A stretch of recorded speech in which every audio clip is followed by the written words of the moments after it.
मुरादाबाद शहर से एक बड़ी खबर आ रही है। एक प्राइवेट हॉस्पिटल के अंदर एक शख्स की मौत पर घर वालों ने रोड बंद कर अपने गुस्से का इजहार किया। घर वालों का कहना है कि 6 से 7 लाख रुपए बिल बनाकर भी इनके पेशेंट को डॉक्टरों की तरफ से बचा नहीं पाए। बताया जा रहा है कि खराब इलाज करने की वजह से इनके पेशेंट की मौत हुई है। डॉक्टरों का कहना है कि स्कैनिंग करते वक्त इनको हार्ट अटैक आने की वजह से इनके पेशेंट की मौत हुई है। घर वालों का प्रशासन से रिक्वेस्ट है कि इस हॉस्पिटल को जल्द से जल्द बंद किया जाए।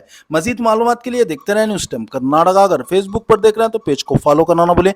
अगर यूट्यूब पर देख रहे हैं तो चैनल को सब्सक्राइब करना ना भूलें। जय कर्नाटक।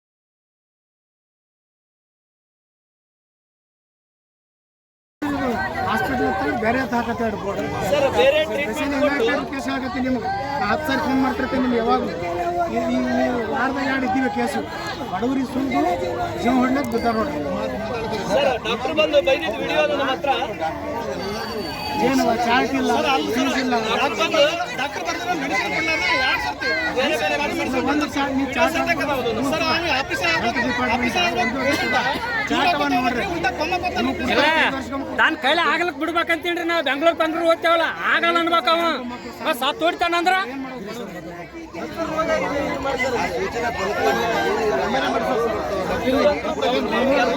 ಖರೀದಿ ಮಾಡ್ದಂಗೆ ಇವರು ಇನ್ನೊಂದು 4-5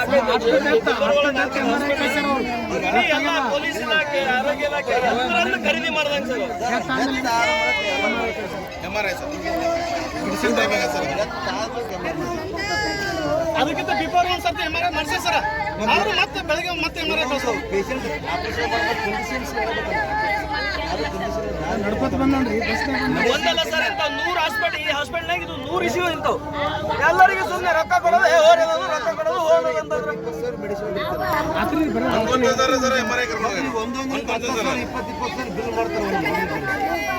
ಹೆಂಗ್ ಸರ್ ಇದಕ್ಕೆ ಏನು ರೆಸ್ಟ್ರಿಕ್ಷನ್ ಇಲ್ಲ ಸರ್ ನಿಮ್ಮ ಹತ್ರ ಅಷ್ಟು ಬಿಲ್ ಮಾಡಬಾರ್ದು ಅಷ್ಟೇನು ಯಾವುದೂ ರೆಸ್ಟ್ರಿಕ್ಷನ್ ಇಲ್ಲ ಬೇರೆ ಡಿಸ್ಟ್ರಿಕ್ಟ್ವರೆಗೆ ನೇಮಕ ಮಾಡ್ರಿ ಅಲ್ಲಿವರೆಗೆ ಲಾಕ್ಔಟ್ ಮಾಡಿ ಹೊಸು ಹಿಂಗೆ ಯುನೈಟೆಡ್ ಯಾಕಂದ್ರೆ ಜೀವಕ್ಕಿಂತ ದೊಡ್ಡದು ಯಾವುದಿಲ್ಲ ಬಿಲ್ಸ್ ಕೊಡ್ತೀನಿ ಬಿಲ್ಸ್ ಕೊಡಪ್ಪ ಇಲ್ಲ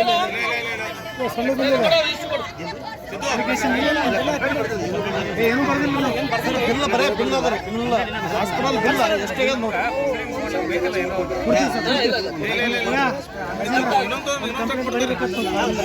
ಸರ್ ಬರ್ದು ಕೊಡ್ತೀವಿ ಲಾಕ್ಔಟ್ ಮಾಡ್ತಾರೆ ನೋಡಿ ಸರ್ ಇದು ಬರೀ ಬಿಲ್ಗಳು ಕಾಪಿ ಆಗಿದೆ ಅವ್ರದೇ ಮೆಡಿಕಲ್ ದವಾಖಾನೆ ಮಾಡಲು ಮುಚ್ಚಬೇಕು ಯಾಕೆ ಮುಚ್ಚಬೇಕಂತ ಕೇಳಿ ಯಾಕೆ ಮುಚ್ಚಬೇಕಂತ ಕೇಳಿ ಯಾರು ಕ್ವಾಲಿಫಿಕೇಶನ್ ನಿಮ್ಮ ಡಾಕ್ಯುಮೆಂಟ್ ಯಾರು ಅಲ್ಲ ಸರ್ ಮೂರನೇ ತಾರೀಕು ನಮ್ಮ ಪೇಷಂಟ್ ಅಡ್ಮಿಟ್ ಆಗದ ಅಡ್ಮಿಟ್ ಆಗಿ ಮರುದಿನ ಆಪರೇಷನ್ ಮಾಡ್ಯಾರ ಕೋಮಕ್ಕೆ ಹೋಗ್ಬೇಕು ಪೇಷಂಟ್ ಕಂಡೀಷನ್ ಹೇಳ್ಬೇಕಾ ಹೇಳ್ಬಾರ್ದು ಅವರು ಪೇಷಂಟ್ ಕಂಡೀಷನ್ ಕ್ಲಿಯರ್ ಆಗಿ ಅಂತಂದ್ರೆ ಮೆಡಿಕಲ್ ಸ್ಕ್ಯಾನಿಂಗ್ ಡಾಕ್ಟರ್ ಸ್ಕ್ಯಾನಿಂಗ್ ಎಲ್ಲ ಸ್ಕ್ಯಾನ್ ಇರೋದು ಅಲ್ಲ ಸರ್ ಅಂತ ಇನ್ಸಿಡೆಂಟ್ ಅಲ್ಲ ಅದು ಬರೀ ಹೊಟ್ಟಿ ಪೆಟ್ಟಾಗಿ ಆಪರೇಷನ್ ಮಾಡಿ ಸಾಯ ಹೊಡಿತಾರ ನೋಡ್ರ ಮಾಡ್ಕೊತ ಬಂದ ನಾವು ಅಡ್ಮಿಟ್ ಸರ್ಜರಿ ಸಣ್ಣ ಸುಮ್ಮ ಅಬ್ಡಾಮನ್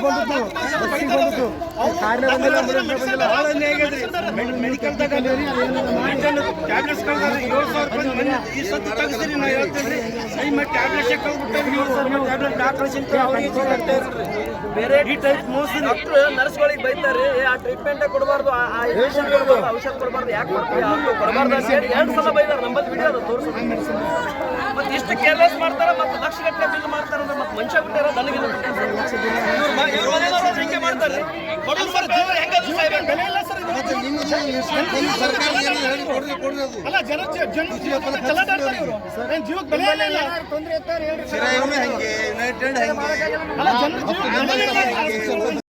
ಅದು ಒಂದು ಬಾರಿ ಆಗಿಲ್ಲ 2 ಬಾರಿ ಈ ಘಟನೆ ಆಗಿದೆ. ಅದಕ್ಕೆ ನಮ್ಮಲ್ಲಿ ವಿಡಿಯೋ ಕೂಡ ಇದೆ ಡಾಕ್ಟರ್ ಬೈದಿರ್ತಕ್ಕಂಥದ್ದು. ಸೊ ಇವತ್ತು ಇದ್ರ ಬಗ್ಗೆ ಸಂಪೂರ್ಣವಾಗಿರ್ತಕ್ಕಂಥ ತನಿಖೆ ಆಗಬೇಕು. ಇಂಥ ಒಂದೇ ಜೀವ ಅಲ್ಲ, ಈ ಜೀವಕ್ಕೆ ಬೆಲೆ ಕೊಡಬೇಕು ಅಂತಂದ್ರೆ ಸರಿಯಾಗಿರ್ತಕ್ಕಂಥ ತನಿಖೆ ಆಗ್ಬೇಕು ಅಂತ ಒತ್ತಾಯ ಮಾಡ್ತೀನಿ. ಯಾವಾಗ ಎದಕ್ಕೆ ಅಡ್ಮಿಟ್ ಮಾಡಿದ್ರಿ, ಏನಾಗಿತ್ತಂತ ಸರ್ ಅವರು ತಲೆಗೆ ಕಲರ್ ಹಚ್ಕೋತಕ್ಕಂಥ ಸಂದರ್ಭ ಒಳಗೆ ಕುರ್ಚಿ ಮೇಲೆ ನಿಂತು ಏನೋ ಜಾಯಕದನ್ನ ಊದಿರ್ತಕ್ಕಂಥ ಕಲರ್ ಇಡ್ಲಕ್ಕೆ ಹೋಗಿದ್ರು. ಅವಾಗ ಕಾಲು ಜಾರಿ ಬೀಳ್ತಾರ, ಬಿದ್ದ ನಂತರ ಅದು ಮಂಚಕ್ಕೆ ಬೆಳೀತದ. ಮಂಚಕ್ಕೆ ಬಡಿದ ನಂತರ ಹೊಟ್ಟೆ ಪೆಟ್ಟಾಗಿ ಇಲ್ಲ ಅವರೇ ಸ್ವತಃ ಅವ್ರ ಮಗನ ಜೊತೆ ಬಸ್ಸಿಗೆ ಬರ್ತಾರೆ. ಬಸ್ಸಿಗೆ ಬಂದ ಸಂದರ್ಭ ಒಳಗೆ ಏನು ದಾಟ್ತಾರೆ. ದಾಟಿದ ನಂತರ ಹೊಟ್ಟೆ ನೋವು ಜಾಸ್ತಿ ಆಗಿರೋ ಕಾರಣಕ್ಕಾಗಿ ನಾನೇನೋ ಸರ್ಕಾರದ ಹಾಕೊಂಡು ಹೋದ್ರೆ ಸರಿಯಾಗಿ ಟ್ರೀಟ್ಮೆಂಟ್ ಆಗಲ್ಲ, ಇಲ್ಲಿ ಹೋಗ್ಬೇಕಂತ ಬರ್ತಾರೆ. ಅವರು ಬಂದ ನಂತರ ಅಡ್ಮಿಟ್ ಆದ ನಂತರ ಅವರಿಗೆ ಅವ್ರು ಚೆನ್ನಾಗಿರ್ತಾರೆ, ಮಾತಾಡ್ತಾರೆ. ಆಪರೇಷನ್ ಥಿಯೇಟ್ರಿಗೆ ಹೋದಾಗೂ ಕೂಡ ಇಲ್ಲಿರ್ತಕ್ಕಂಥವ್ರ ಜೊತೆ ಮಾತಾಡ್ತಾರೆ. ಅವರು ಆಪರೇಷನ್ ಆದ ನಂತರ ಮಾತೇ ಇಲ್ಲ. ಸೊ ಅವರು ಸುಧಾರಣೆ ಆಪರೇಷನ್ ಆದ ನಂತರ ಪೇಷಂಟು ಏನು ನೋಡ್ತಾನೆ, ಆದ್ರೆ ದಿನನಿತ್ಯ ಡೆವಲಪ್ ಆಗೋತ ಹೋಗ್ಬೇಕು. ಅದು ಆದ ನಂತರ ಕೋಮಕ್ಕೆ ಹೋಗ್ತಾನಂತಂದ್ರೆ ಇದರ ಅರ್ಥ ಏನು? ಸರಿಯಾಗಿರ್ತಕ್ಕಂಥ ಟ್ರೀಟ್ಮೆಂಟ್ ಕೊಡುವಲ್ಲಿ ಇವರು ವಿಫಲರಾಗಿದ್ದಾರೆ. ಅವ್ರು ಏನಾದರೂ ಇಂಥ ಜೀವಕ್ಕೆ ಅಪಾಯ ಇರುವಂಥ ಸಂದರ್ಭ ಒಳಗೆ ಆ ಪೇಷಂಟ್ ಸಂಬಂಧಪಟ್ಟಿರ್ತಕ್ಕಂಥವ್ರನ್ನ ಕರೆದು ಮಾತಾಡಿ ಕ್ರಿಟಿಕಲ್ ಇದೆ ಅಂತ ಹೇಳ್ಬೇಕು. ನಾನೇ ನಿನ್ನೆ ಬಂದು ಎನ್ಕ್ವೈರಿ ಮಾಡ್ತೀನಿ, ಒಬ್ಬರು ಇದ್ರ ಬಗ್ಗೆ ಮಾಹಿತಿ ಕೊಡೋಕ್ಕೆ ತಯಾರಿಲ್ಲ. ಇವಾಗ ಅವ್ರ ಫ್ಯಾಮಿಲಿಯವ್ರು ಆಪರೇಷನ್ ಆಗ್ಬೇಕು ಯಾರಾದ್ರೂ ಭೇಟಿಯಾಗಿ ಕೊಡ್ತಿದಾರ, ಅದು ಭೇಟಿ ಆಗ್ಬೇಕು ಮಾತಾಡಿದಾರೆ ಏನು ಅದೇ ಸರ್, ಭೇಟಿ ಆಗ್ಬೇಕು ಮಾತಾಡಿದ್ದಾರೆ. ಅವ್ರು ಹೇಳೋದೇನಂತಂದ್ರೆ ಇವತ್ತು ಬೆಳಗ್ಗೆ ಕರೆದು ಹೇಳ್ತಾರೆ, ಸೊ ಪೇಷಂಟು ಹಾರ್ಟ್ ಅಟ್ಯಾಕ್ ಆಗಿ ಸತ್ತಿದ್ದಾರೆ ಅಂತ ಹೇಳ್ತಾರೆ. ಅವರಿಗೆ ಡಾಕ್ಟ್ರಿಗೆ ಆ ಪೇಷಂಟ್ ಬಂದಂಥ ಸಂದರ್ಭ ಒಳಗೆ ಅವ್ನಿಗೆ ಏನೆಲ್ಲ ಆಗಿದೆ ಅನ್ನೋದು ಅವ್ರಿಗೆ ಗೊತ್ತಿರ್ತದೆ. ಅದು 3ನೇ ತಾರೀಕು ಅಡ್ಮಿಟ್ ಆಗಿ ಇವತ್ತು ಡೆತ್ ಆಗ್ತದೆ ಅಂತಂದರೆ ಏನರ್ಥ? ಅದೇ ಸರ್, ಬೆಳಗ್ಗೆ ಅವ್ರು ಅದಕ್ಕಿಂತ ಬಿಫೋರ್ ಒಂದು ನೈಟ್ ಒಂದು ಸಂಡೇ ದಿನ MRI ಸ್ಕ್ಯಾನಿಂಗ್ ಕಳಿಸ್ತಾರೆ. ಅದಾದ ನಂತರ ಮತ್ತೆ ಬೆಳಗ್ಗೆ ಕೂಡ MRI ಸ್ಕ್ಯಾನಿಂಗ್ ಕಳಿಸ್ತಾರೆ ಸರ್. ಅವ್ರ ಮಗ ನೋಡಿರೋ ಪ್ರಕಾರ ಇಲ್ಲಿ ಒಯ್ಯುವಾಗನೇ ಕಣ್ಣಾರ ನೋಡಿದ್ದು ಕಣ್ಣೊಳಗೆ ಜೀವ ಬಿಟ್ಟಾನ ಅಂತ ಹೇಳ್ತಾರೆ. ಸೊ ಇವತ್ತು ಅವ್ರು ಹೇಳೋದು ಏನಂತಂದರೆ ಅಲ್ಲಿ ಸ್ಕ್ಯಾನಿಂಗ್ ಇದು MRI ಸ್ಕ್ಯಾನಿಂಗ್ ಹೋಗ್ಬೇಕ, ಅದು ಸ್ಕ್ಯಾನಿಂಗ್ ಮಾಡೋದ್ರಿಂದ ಹಾರ್ಟ್ ಅಟ್ಯಾಕ್ ಆಗ್ಯದ ಅಂತ ಅವ್ರು ಹೇಳ್ತಾರೆ ಡಾಕ್ಟ್ರು. ಸರ್ ನಿಜವಾಗ್ಲೂ ಅದೊಂದು ದೊಡ್ಡ ಕೇಸ್ ಆಗಿತ್ತ. ಸೊ ಇವತ್ತು ಲಕ್ಷಾಂತರ ರೂಪಾಯಿ ಬಿಲ್ ಮಾಡಿದ್ದಾರೆ. ಸುಮಾರು ಈಗಾಗಲೇ ಅವರು 6 ಲಕ್ಷದಿಂದ 7 ಲಕ್ಷ ಈಗಾಗಲೇ ಬಿಲ್ ಕಟ್ಟಿದ್ದಾರೆ. ನಮ್ಮ ಅವರ ಹಾಸ್ಪಿಟ್ಲ್ ಅದೇ ಸರ್, ಹಾಸ್ಪಿಟ್ಲಲ್ಲಿ ಈ ಥರ ಆಗೋದ್ರಿಂದ ಈಗ ನಮಗಾಗಿರ್ತಕ್ಕಂಥ ಅನ್ಯಾಯ ಇನ್ನೊಂದು ವ್ಯಕ್ತಿಗೆ ಆಗಬಾರ್ದು. ಸೊ ಹಾಗಾಗಿ ಏನು ಜೀವಕ್ಕೆ ಬೆಲೆ ಇರಲಾರ್ದಂಥ ವಾತಾವರಣ ಕಲಬುರಗಿ ಜಿಲ್ಲೆಯಲ್ಲಿ ಕ್ರಿಯೇಟ್ ಆಗ್ತಾಯಿದೆ. ಗೌರ್ಮೆಂಟ್ ಹಾಸ್ಪಿಟ್ಲ್ ಇದು ಪ್ರೈವೇಟ್ ಹಾಸ್ಪಿಟ್ಲ್ಗಳು ಏನು ಜನರ ರಕ್ತ ಇರ್ತಕ್ಕಂಥ ಕೆಲಸ ಮಾಡ್ತಾ ಇದ್ದಾವೆ. ಬರೀ ದುಡ್ಡು ಕೇಳೋದು, ಅವ್ರು ಸರಿಯಾಗಿರ್ತಕ್ಕಂಥ ಮಾಹಿತಿ ಕೊಡುವಲ್ಲಿ ವಿಫಲರಾಗಿದ್ದಾರೆ. ಇದಕ್ಕೆ ಜಿಲ್ಲಾಧಿಕಾರಿಗಳು ಭಾಳ ಸೀರಿಯಸ್ ಆಗಿ ಗಂಭೀರವಾಗಿ ಪರಿಗಣನೆ ತಗೋಬೇಕು. ಇಂಥ ಹಾಸ್ಪಿಟಲ್ಗಳ ಬಗ್ಗೆ ತನಿಖೆ ಮಾಡಬೇಕು ಅಂತ ಒತ್ತಾಯ ಮಾಡ್ತೀವಿ. ಬಿಲ್ ಆಗಿದೆ 6 ರಿಂದ 7 ಲಕ್ಷ ಬಿಲ್ ಆಗಿದೆ ಸರ್.